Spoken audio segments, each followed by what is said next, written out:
Welcome to That Super Show, the podcast where we talk all things super from the inside. I'm Neil Benson, CEO of Superware. And I'm Sarah Penn, CEO of Mayflower Consulting. Each week we unpack what's changing in the industry, what funds are wrestling with, and how tech and regulation are shaping the landscape. Sometimes we bring in expert guests, but mostly it's just us having a real conversation about how super is working and what could make it even better. Let's get into it. Hi everyone, Sarah Penn here. Welcome to That Super Show. Today, Neil and I are joined by Marnie Ryan from AP Plus to talk all about the big changes coming to super payments in Australia. We cover what the shift to real-time payments means for funds, employers and members, and why July 2026 is a date you need to know. Let's dive in. We have Marnie Ryan here today from AP Plus. Why don't we start with you introducing yourself? Thanks, Sarah. My name is Marnie Ryan. I'm the Head of Product Innovation and Enablement in Business Payments at AP Plus.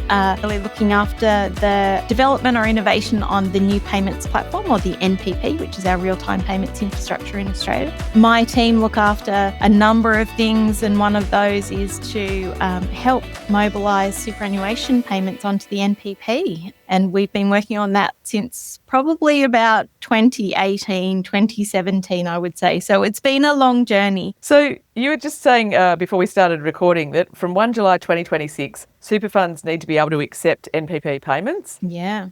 What does that mean for a super fund? Let's go back a few steps, because this is not an area I know much about. Well, maybe we go back a few years. Go on then. So the NPP launched in 2018, February in 2018. At that point in time, there were a couple of issues that were uncovered with funds. And one of those things was the payment reference number, or the PRN, as everyone, the acronym that everyone loves in super, wasn't coming through in some cases for some of the funds. And so they weren't actually able to reconcile them. And that has sort of played out a little bit, because in some cases, the PRN might not be carried straight through CS. Well, as part of the issues that they uncovered, I suppose, and the reconciliation issues and the inability to allocate those to funds, the ATO with the industry worked together to publish a guidance note about NPP, Guidance Note 51. And Guidance Note 51 said, don't use NPP. And there was this massive sort of backlash against us, I will be really honest. And so it wasn't expected, by the industry or the banks at that point in time, because we were really hoping that NPP would be used for a number of these payments, because there is value in terms of real-time transfer. So what we saw at that point in time was a lot of the funds shut the door and said, actually, we don't want to take those payments anymore, or we're not even accepting them, so don't make our account available to even get an NPP payment. So over the years, we've worked with the industry and, NPP, before we became AP Plus, where we came together with FPOS and BPay, NPP in a standalone company, we stood up our own superannuation working group, and we worked with all the industry to try and uncover and unpick what that meant and what were the issues that they were seeing with that lack of reconciliation. And so we've, over the years, worked through those issues to get to a point where we understand them. We've really clearly articulated with the banks what they need to do, but also because they're the major player in this. They're actually carrying the information that comes through, and they're actually carrying a number of they're translated up in statements by those banks, by those funds, sorry. So that's basically what we've done over, I was going to say 7 years now, to us to get to this point.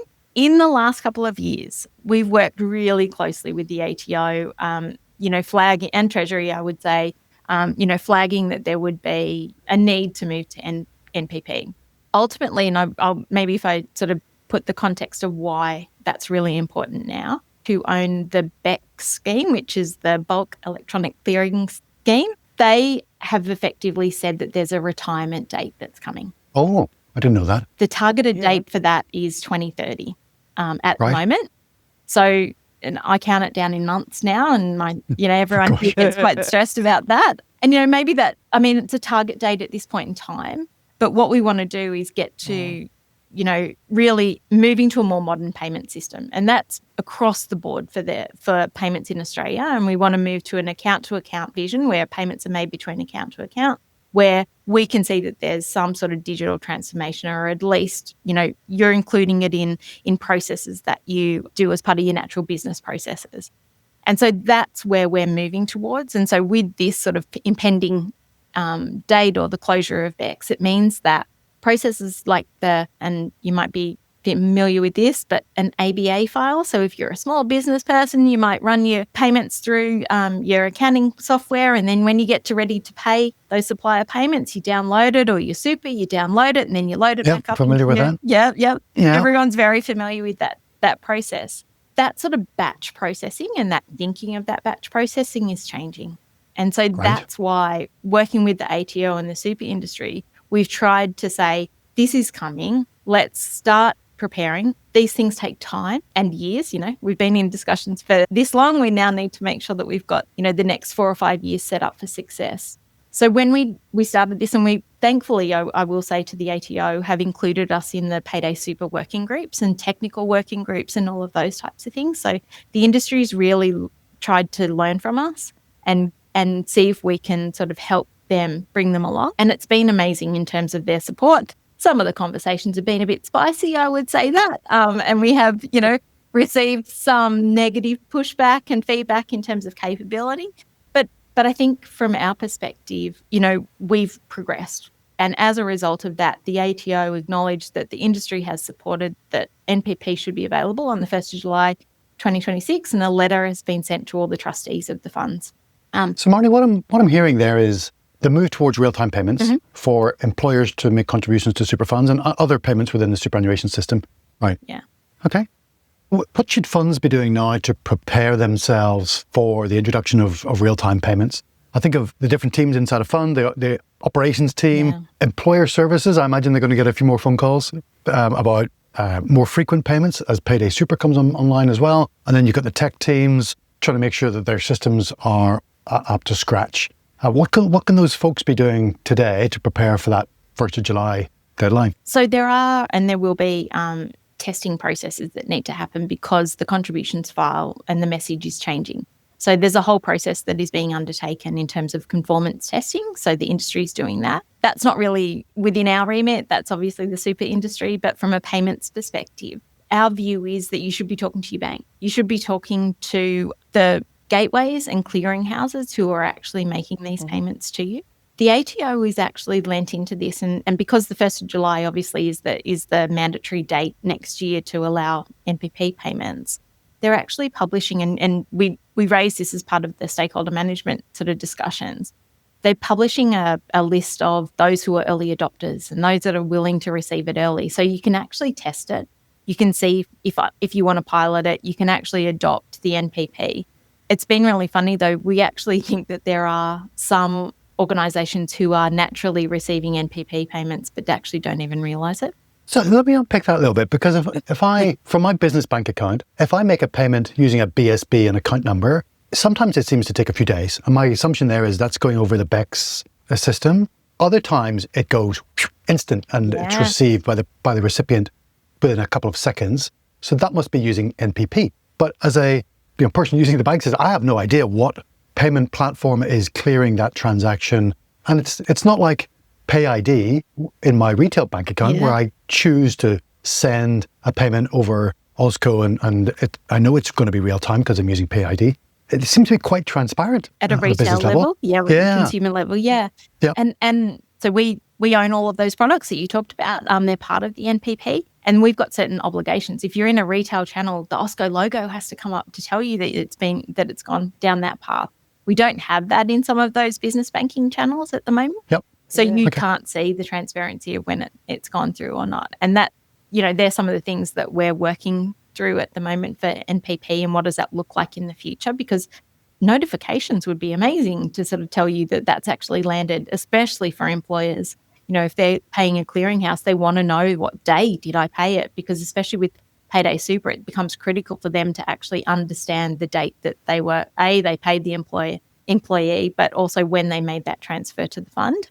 It's all very fuzzy at the moment as a small business owner and a supplier. I mean, funnily enough, we got two notifications this morning that two customers have paid us money. That's wonderful, but I have no idea when it's going to hit. Like, it might be there now, might be there in 3 days' time. I don't know when the notification lines up with when someone's actually pressed a button at their end. Yeah, I've really got no idea. It makes it very fuzzy. And that's the challenge for us at the moment. We've got, we want to make sure that the accounts are all reachable. So the first path should be that you choose the real-time one. And Yes. that happens with and ironically, some of the smaller institutions have lent in wholeheartedly and have been there since day one, because it's just easier for them to all put it onto the one rail. And they've really lent into it. So if you bank with a smaller credit union, they usually or typically will put them through the NPP. Whereas some of the banks, because, and if you go back to my comment around the account reach and those super funds saying, no, I don't want this account to be available for NPP, that's where it will actually downgrade onto the old batch system. And so that's why it takes a couple of days. So we're hoping that employers are making contributions fortnightly or monthly in line with their payroll. The number of transactions is going to balloon. I don't know, 3, 5, 10 times as many as today, where a lot of contributions are quarterly. Yep. Is the network going to be able to handle that volume? Because the error rates are going to obviously balloon as well. Or does the increased error rate give us a chance to catch those errors earlier and fix them so that future payments go through without those errors in them? I'm curious to see how it's all going to pan out. Are we expecting some kind of disaster in July and August next year? Or is it going to go really smoothly, even though the payment volumes have massively increased? And maybe that's why I'm encouraging people to start and test it now and do that little pilot. Look, I would say in terms of capacity and because of that retirement of BECS, the NPP is actually taking all of that volume and will sort of look to the future to make sure that all payments that are on account to account come to us.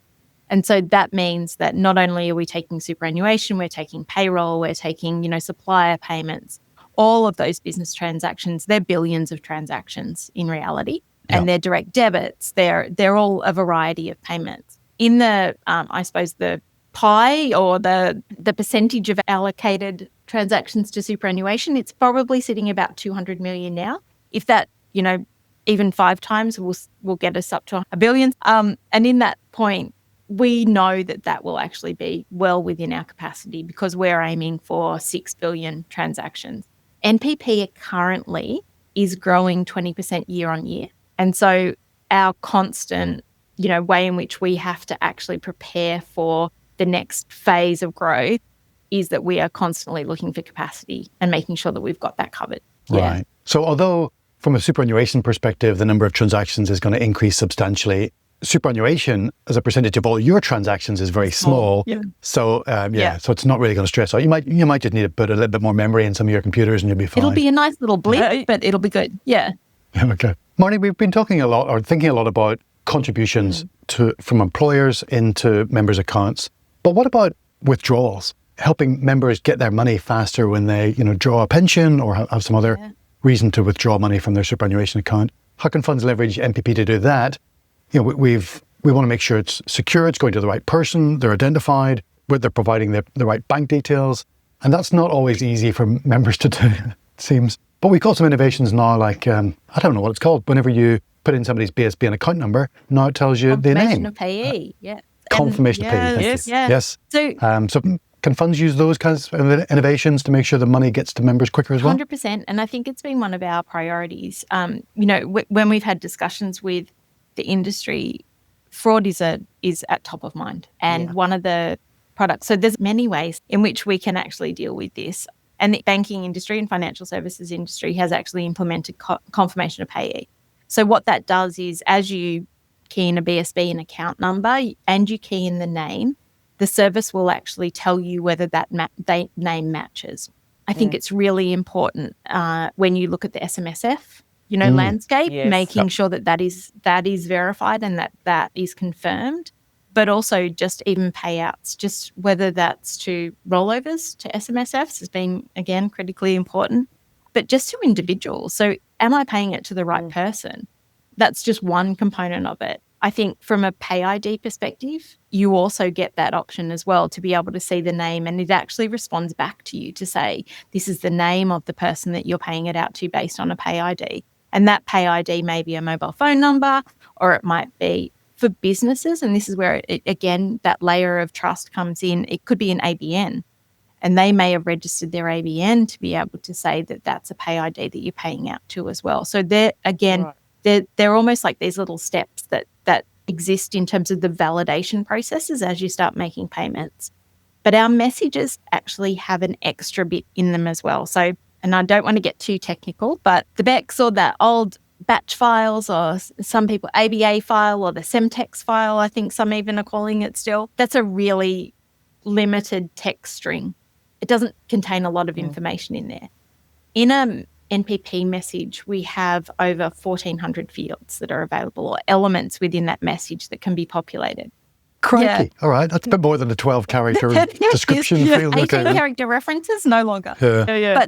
But when you do that, there's actually elements in there that allow for fraud checking and for security between the banks, so that those elements actually provide an additional layer of security that is, irrelevant to anyone who's in the end parties, but those banks are able to determine and do really comprehensive screening on those transactions that are going through. And when you do that, that actually adds in that extra layer of protection across those payments. Right. I occasionally make personal contributions to my super account through BPay normally. The fund gives me some BPay details and says, if you want to make a personal contribution or a spouse contribution, use this one or whatever. Those, BPay is great, but it's still quite a latent product compared to NPP. Do you see funds providing some kind of, I don't know, will BPay ever go real time, or how will that change for members wanting to make personal contributions to their superannuation account? BPay is one of our products, and so part of the reason why AP Plus came together was because we're a member-led or member-owned organisation, and all of those members owned the same products, whether that was FFOS, BPay or NPP. So part of us coming together is about simplifying and harmonising the systems that we have. Is that something on our roadmap that we're looking at? We're consulting and navigating that. So I think there is appetite for us to look at how things are improved with BPay. However, saying that, BPay is still, an incredibly important in terms of consumer choice. People really love it. And actually that validation of their customer reference number when they put that in is really important. And I think it makes them feel like, yes, I've trusted, I've actually put the right reference number in and I know it's going to go through and there's not going to be any reconciliation issues. So we see that still as being really important. What that looks like in the future, there's a number of things in the back of my mind that I would love to see the innovation in that space on. Yeah. I've bought airline tickets and all sorts of other things using PayID, and it's a completely different mechanism. It's quite novel and it feels very different to me as a consumer. And the instant responsiveness that you get from the airline's website saying, yeah, we just got your money, it's landed in our account, your tickets are confirmed, you're off to Sydney or whatever. I'd love to get that same responsiveness from making a contribution to my superannuation account through PayID or something similar, so that I can see, yep, the money's landed. It's split between, Australian equities and international equities. Enjoy your retirement. And I think that's the key for us. That's where we want to get to in the future. We want to be able to come back and provide that notification. We want you to be able to see that has actually landed in the account. Now, what that looks like, and I think there's some hesitation on how that actually plays out over the industry, sort of because it's gradual for them to actually start communicating with their members in that type of fashion. Like they might do it through a portal, or you might log in and actually do that process through the portal. But the notifications and having that responsiveness, where would you like to see that? Would you like to see that in your banking channel? And how does that then interplay? There's some things that I think that, as an industry, and if I'm really honest, when we talk about this now, you can't look at it as super industry by itself. You need to actually look at it with banks, payment providers, DSPs, employers, and the super industry, because it is actually this whole value chain.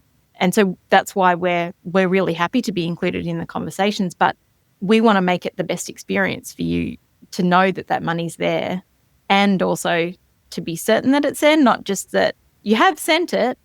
We let you know you sent it, but we don't know whether it's landed or not yet. But also, I would say the other piece with that is the errors and the rejection messages. And again, that's been really critical in the conversations we've been having with the ATO and industry. because of the condensed timeframe for Payday Super, actually being on top of those errors is going to be critically important for employers, especially and if you think about, I know that there is, discussions around extending it from 7 days to 10 days and those types of things. If you have an error for a weekly paid employee and you don't fix it within that week, you just compound the errors. Yeah, you're just getting more errors on more errors on. Yeah. Yeah. So being responsive, getting those error messages, having the funds back, because as a small business, if I've already paid my money away and I don't get it back and I'm expected to return it again, corrected, that's not going to fly, if I'm honest. Yeah. No, Yeah. it isn't. So we're going to have to jump on those errors really quickly to prevent all the future errors from snowballing and piling up behind But us. once you do, and if you have early notifications to that point, you can actually deal with them. And so then as part of that, where do those messages go? Because it'll be the bank, presumably, that gets the messages, and then what do they do with them to put them somewhere sensible so that they can be actioned straight away? So I think a really positive thing that's come out is, even what I've heard from industry, a lot of the clearinghouses are already messaging that back to employers as part of their error messages. And that's really, really important to see that they've already got those notifications, or there's some mechanism that will allow them to be able to identify that.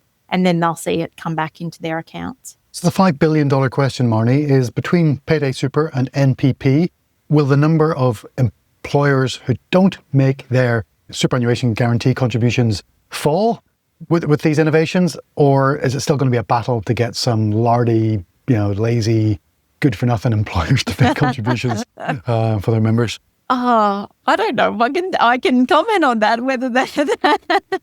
I'm not sure it's going to it's going to solve every problem. Like, I would say that. It'll raise awareness, though. And I think, it'll make the funds more aware. It's just a level of transparency that I think has been created in this sense that you know where you're up to. I mean, they keep laughing at me as in some of the discussions saying, well, don't people log in and see how much their super is? And everyone laughs at me saying, well, they've got to remember their password and things like that first. Well, Yep. So all of those things might change. I mean, customer behaviour may change, that they might go in and have a look at it more frequently. But again, it's more about awareness, if I'm honest, than anything else. I think if you polled the vast majority of superannuation members and said, name the 4 dates that employers have to make contributions today, they wouldn't have a clue. And so if you don't know when the contribution is due, you don't know when to check. And so you don't check and you leave it. And maybe you check your annual statement, maybe you don't. But now if you know that you're getting paid fortnightly and the contributions are going to land fortnightly, you know when to check. Similarly if you're monthly as well. I guess, I'm hoping the member awareness that contributions should be landing as frequently as your pay lands in your bank account, then members are more incentivized to check and chase up their employer to make sure there's no issues. And hopefully that does reduce the number of people who don't receive their employer contributions on time. And am I right in thinking that with the NPP, it should be, she says, should, always a dangerous word, that if my salary hits my bank account on a Tuesday, that I would expect to see hopefully my super contribution would hit my super on the Tuesday as well. That you would, like, is that the nirvana? Is that where we're trying to head to? So that, I mean, you would hope so, but the there's super potentially a few more steps on the complex super side. because maybe. of the way in which the data and payment, there's a contributions message that needs to come through SuperStream. So that means it has to come through a gateway or a clearinghouse. Yeah. Both. And so in that sense, the data and the payment have to match. And so if you're an employer and you're sending it to your clearinghouse, that clearinghouse will actually prepare the payment and the data together. Or as a gateway, it might be that they'll get the data and then they'll help to push that payment directly to the fund. Now, do they land on that exact same day? With NPP, they can, because, our expectation is that it takes 3.5 seconds for something to go from, one point to another. But does that mean that process with aligning it with the superannuation contributions file? I'm so behind the 8 ball on this stuff. My brain is having to brain hard to think about how this is going to work. But I guess so. So that idea of if my money hits my bank account on a Tuesday when I get paid, the current setup is realistically it's still going to take probably an extra day or two for that to get through the extra steps we have. But ideally, we would eventually get to the point when your super also hits on the Tuesday. And I guess that's the thing is, like, if I know that my money's supposed to be in my bank account and my super's supposed to be in my super on a Tuesday, then maybe I am more likely to check both of them and notice if it's not there. Whereas if I know that my bank account hits on a Tuesday and my super gets there at some distant point in the future and I know not when that is, it makes it very hard to check. Well, not. It doesn't make it hard to check. It just makes it less likely that people will. Because you're correlating the two together, and that's the key, I think, in this. Because it's almost like there's an event that happens, and then with that event, there's a multiple of things that'll, I might have money landing in different accounts. I might be paying off bills or something like that. So there's certain things that you can align. And I think it helps when you know that, definitely. So Marnie, what other innovations do you think AP Plus is going to unleash on the superannuation sector that we should all remain vigilant for and look forward to? We've talked to a couple about making personal contributions via BPay and some others, but anything else that you'd love to see happen in the superannuation space? It's really funny because since we had been, for many, many years, we've been talking about that problem at the end of the year around, can I top up my super? Ooh, yes. And so many, that has always been in the back of my mind, one of those things that just kills me. And if you miss it, what happens then? And, my cap, and have I gone over, and what does that look like? I think for me, that has always been one of our foundational sort of pieces with the NPP. I can leave it, I can almost just determine what that looks like right up to the end. I don't have to make that payment on a Friday. I can do it on the weekend, especially because these payments will process, 24/7. And when you think about that, the value of that, that's incredibly important, especially for small businesses and others who are, let's face it, doing their admin on weekends or out of hours. What? No. That's the only time they're going to be that's really the only time they're going to be able to do it. But I think as you look sort of well and truly into the future, I would love to be able to go into, a fund portal, see what my contributions are, potentially just press a button and allow for funds to be drawn out of my account. To top the rest of it. That leverage. Click the rest of it button. Key in numbers. Yeah. I don't want to. And you tell me how much. I might know what that's going to be. It might be that this is the value that you need, and you make sure that you've got that there. But just pressing a button, and I've already authorised that money can come out. So Pay2 is our product that does that, where we sort of had, I'm pulling funds from your account, but you've given me permission to do that.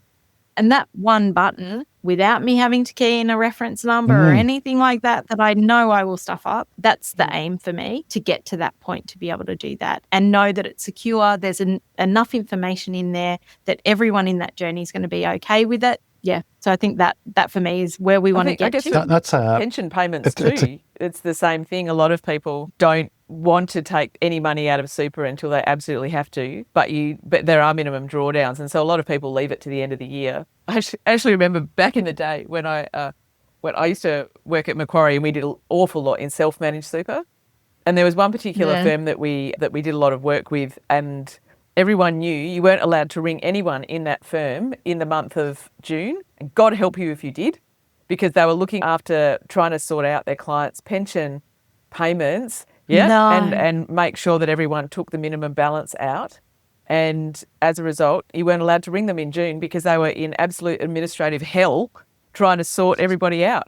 It sounds like this might actually turn that into just the last week of June, or, rather than and imagine being able to choose it. Of madness. Yeah. And knowing as well that it's going to the right bank account. The fund's already got that information, that they know if it's automatically sort of set up with a Pay2 agreement, they actually don't even have to store the bank account that's there. It will just be a press of a button, and because of that, it will go straight to the member. Yeah. Well, we've got that to look forward to in 2020. What did you say that was going to roll out? 2027? That's not just the funds, but when I think about it, they're the types of things that they need to be thinking about. It's not necessarily what's now, and these things take time. I said 7 years for us to even get to this point.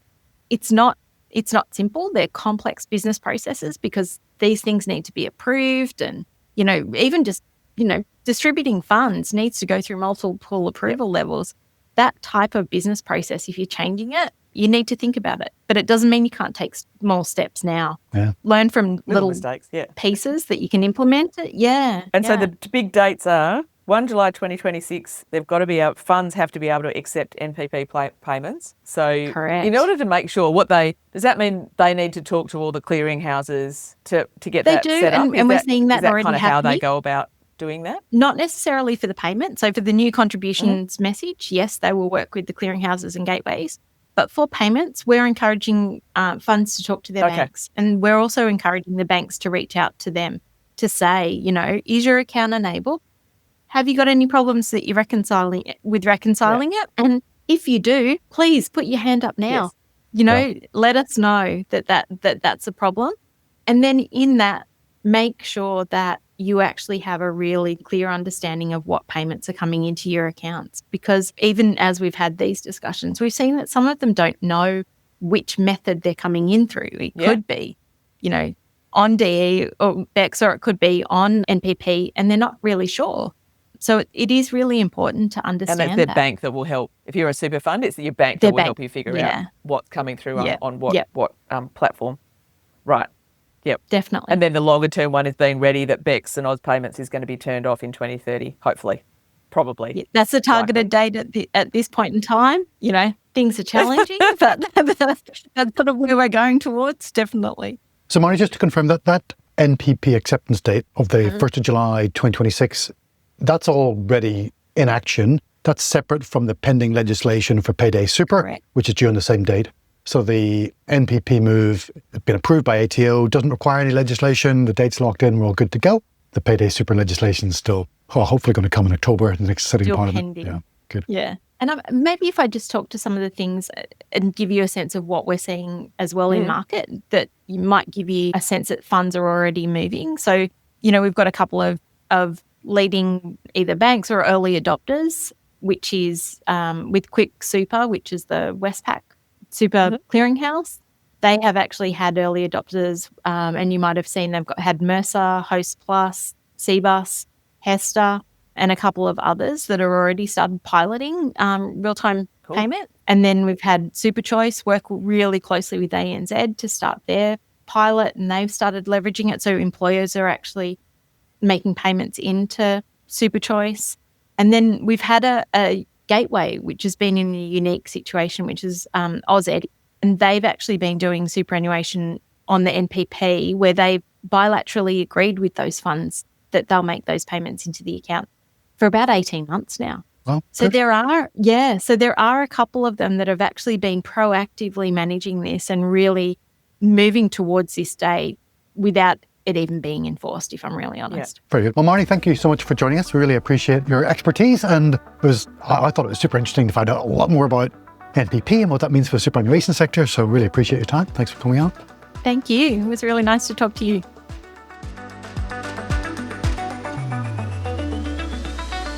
Thanks for listening to That Super Show. We hope today's episode gave you something useful to take back to your team. If you're thinking we should talk, we'd love to chat. You can book a meeting with either of us via the link in the show notes. And don't forget to follow the show, share it with a colleague, and drop us a line if there's a topic you want us to tackle. Catch you next time on That Super Show.